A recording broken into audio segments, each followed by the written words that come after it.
so in love with you. Welcome back to Real Estate Mindset. Today's video is gonna be absolutely bonkers. Now, the data is in, and according to a recent survey by Monster.com, 96% of employees, again, an unprecedented 96% of employees right now want to quit their current job. So today we're going to look at why that might be, and then we're also going to look at how dangerous that attitude can be heading into a recession and heading into 2023. And also, the further we head into 2023, quantitative tightening is going to do even more damage to the red hot labor market. So we're going to go over all that stuff today. I'm going to take a look at an unaffordability chart, and I'm going to take a look at the unemployment rate so that we can really talk about the reality of what's going on right now. Because I'll tell you guys right now, I don't trust the unemployment numbers. I believe that we are in a much worse situation than what the numbers show as far as what our labor market is going through right now. So that's what we'll do today. But remember, you guys, I'm not a financial advisor, even if I want to be, even though my bio is as a realtor, loan officer, instructor in all things real estate. And I lost everything in 2008, 2009, bankruptcy, repo, tax lien, foreclosure. I climbed my way out of the gutter. I have excellent credit. I'm out of consumer debt. I also own a property. I recently converted my primary residence into a rental, and right now I am renting myself. So if you're renting as well, guys, do me a favor, like this video, subscribe if you haven't already, shoot me a comment below, let me know how you're doing in your home buying journey. But today we're going to cover the labor market now, and we'll start by jumping into a CNBC article titled 96% of workers are looking for a new job in 2023, poll says. What to know before you job hop. Three of the key points of the article is a whopping 96% of workers are looking for a new position in 2023, largely in search of better pay, according to a report by Monster.com. Monster.com is a huge site for employment, obviously, for jobs. Number two, job hopping is widely considered the best way to give your salary a boost. But again, I would caution you on that because the Federal Reserve is actually attacking our labor market right now. But there are other considerations that matter too, experts say, such as healthy work-life balance. And I could absolutely agree with that because I feel way out of balance right now, y'all. Too much work. It will soon be the year of the rabbit, according to the Chinese calendar, but it might as well be the year of the new job. Okay, a whopping 96% of workers are looking for a new position in 2023, largely in search of better pay, according to a recent report by Monster.com. This is phenomenally high, even compared with the numbers at the height of the Great Resignation. Unbelievable, you guys, and it's pointing out that they're doing this because of unaffordability, because of inflation, because of quantitative tightening. People can't afford to live right now, and that's what we're seeing. Nearly half, or 40% of job seekers said they need a higher income due to inflation and rising expenses, Monster found.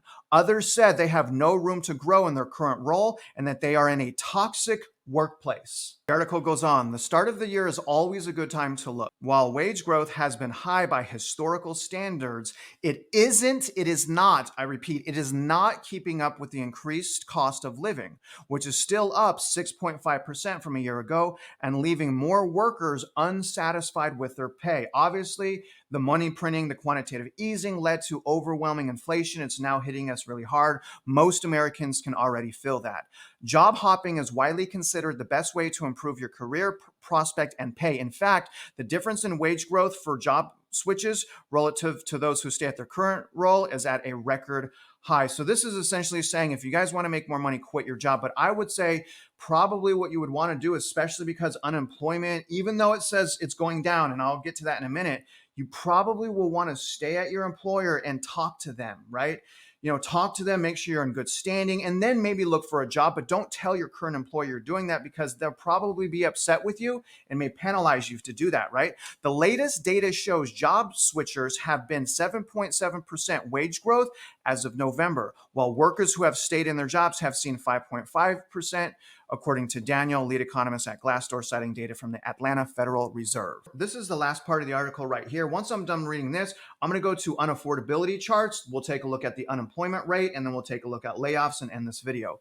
Although there is a chance that the job market will cool as recession fears take hold, recent government data shows the U.S. labor market is still strong with a record low unemployment rate of 3.5%.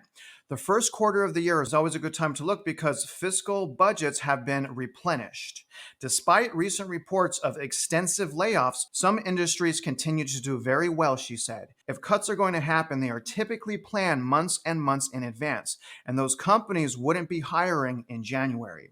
And that really is my sticking point on why I believe the housing market and the economy in whole is going to start crashing, because the sticking points for me are unaffordability. Okay, that's one primary sticking point. Is unaffordability right now is worse than it was in the early 1980s. So the fact remains, right now, people can't afford to live. Something has to change, and we are the people, we elect officials, and people aren't going to put up with this. I'm telling you guys, you got to keep your eyes on unaffordability, and I will link the next graph in my description so you guys can follow as well. But take a look at the recent Black Knight unaffordability chart. So again, this is Black Knight's payment to income ratio versus 30-year rates. And I really want to look at this because this is telling us what current owners and current homes are paying to their mortgage, just to show you guys how unaffordable things are. And this doesn't account for like eggs and gasoline and things of that nature. So the reality is things are even more unaffordable than this chart mentions. But I want to just zoom in right here, guys.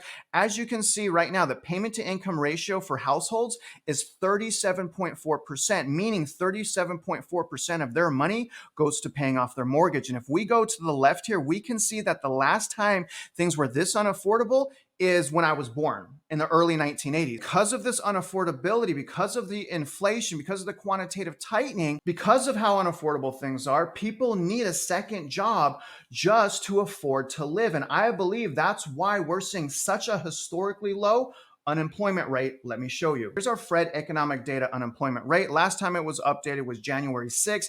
As you guys can see here, we are at a super low unemployment rate of 3.5%. But again, remember, the way that they calculate that is they double count certain workers. If you have a second job, you're getting double counted in these numbers, which basically means that that 3.5% isn't accurate. But I want to paint a picture. Take a look at this. Before quantitative tightening, okay, so in February, the unemployment rate was 3.8%. So after quantitative tightening and after Jerome Powell said, we're going to crush the labor market in so many words, unemployment rate, you guys, actually went down. Do you see that? We started at about 3.8% and it went down to 3.5%. The reason I believe that is that's when they started quantitative tightening. When they started quantitative tightening, things got a lot more unaffordable for people. And when things get a lot more unaffordable for people, a lot of those people are going to get those second jobs. And that's why we see the unemployment rate going down, because more people than ever right now are working second jobs. And again, I ask you guys, what happens when the steam runs out of the second job market or the seasonal market or the part-time market, right? What happens then? Here's a really good article right here that goes more into the layoff rate versus the unemployment rate. And here's what it says. Based on December and January, Warren notices from the 7 big states that the layoff rate is around 1.1% higher than the 0.9% layoff rate in November, JOLTS report. So there's a lot of things that are not in the unemployment rate. So it's really hard to get a general idea of the labor market just from the unemployment rate. But make no mistake, I do believe the labor market right now is super red hot as a result of the PPP loans, the EIDL loans. I mean, the United States essentially set up the labor market to withstand COVID lockdown. So of course, it's extra strong. What I'm saying is that's crashing down rapidly and right before our eyes, despite what that data is saying. We are already starting to see the layoffs. Take a look at this. Amazon just announced they're going to lay off around 18,000 employees globally, including 1,000 in India. So across the world, but Amazon, you guys, is fixing to lay off 18,000 employees. Imagine how many households that drastically affects. But that's not all. Walmart is also starting layoffs and closing stores. As you can see from this report, Walmart's permanent closures of 160 stores in the past 6 years. And an amazing thing about this is quantitative tightening has only just begun. So in conclusion, I want to say that I believe some people are making a mistake by thinking that the grass is greener on the other side of the fence. So I really want to caution you guys on that, because the job market and what we're going through right now is fixing to end. So just make sure that if you do quit, it's for the right reasons. And just to remind you guys, when I was a victim of 2008 and unemployment rate shot up, I couldn't even get a job at Walmart. Walmart didn't even have openings because things got that bad. And the same thing can happen right now. So if you're one of that 96% of people, again, I tell you guys, you better act fast and you better make sure that the new company you work for is able to survive through recession. Now, other than that, guys, I really hope you guys got some value, insights, and perspectives. And if you're out there investing in real estate, you know I wish you luck and I hope you win.